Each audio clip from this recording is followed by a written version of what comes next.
না, আমাদের কাছে ওরকম স্পেসিফিক তো আসলে কোনো অভিযোগ পূর্বে আসেনি।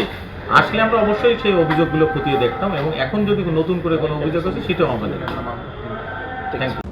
মিল্টন সামাদ্দারের বিরুদ্ধে ৩ মামলা। আশ্রমের মৃত ব্যক্তিদের জাল মৃত্যু সনদ দেওয়ার অভিযোগে child and old age care আশ্রমের চেয়ারম্যান মিল্টন সামাদ্দারের বিরুদ্ধে ৩টি মামলা দায়ের করা হয়েছে। এই ঘটনায় মিল্টন সামাদ্দারকে আজ আদালতে তোলা হবে। বৃহস্পতিবার ২রা মে মিরপুর মডেল থানার অফিসার ইনচার্জ মোহাম্মদ সাব্বির মামলার বিষয়টি সবার কথা পত্রিকাকে নিশ্চিত করেছেন। এদিকে ডিবি সূত্র জানিয়েছে মিল্টনকে ৭ দিনের রিমান্ড চেয়ে আদালতে পাঠানো হচ্ছে। তার বিরুদ্ধে হওয়া মামলা তদন্ত করবে ডিবি পুলিশ। রিমান্ডে আনলে আরও তথ্য জানা যাবে, যে কারণে তাকে আদালতে তুলে রিমান্ড আবেদন করা হবে।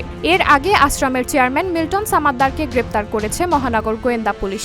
বুধবার ১লা মে সন্ধ্যা ৭:৩০টার দিকে ডিবি পুলিশের একটি দল ঢাকার মিরপুর থেকে তাকে গ্রেপ্তার করে। পরে রাত ৮:৩০টার দিকে সংবাদ সম্মেলন করে মিল্টনের বিস্তারিত ফিরিস্তি তুলে ধরেন ডিবি প্রধান হারুনুর রশিদ। ডিবি প্রধান বলেন, মিল্টন সামাদ্দার তার বাবাকে পেটালে এলাকাবাসী তাকে এলাকা ছাড়া করেন। সেখান থেকে মূলত তার উত্থান হয়। পরে শাহবাগে এসে একটা ফার্মেসিতে চাকরি করেন। সেখান থেকে ঔষধ চুরি করার কারণে বের করে দেওয়া হয়। পরে মিটু হালদার নামে এক নার্সকে সে বিয়ে করে। বিয়ে করার পর তার স্বপ্ন এলো সে একটি ওল্ড অ্যান্ড কেয়ার স্থাপন করবেন। তারপর সে তার স্ত্রীকে নিয়ে মিরপুরে child and old age care নামে একটি প্রতিষ্ঠান করে।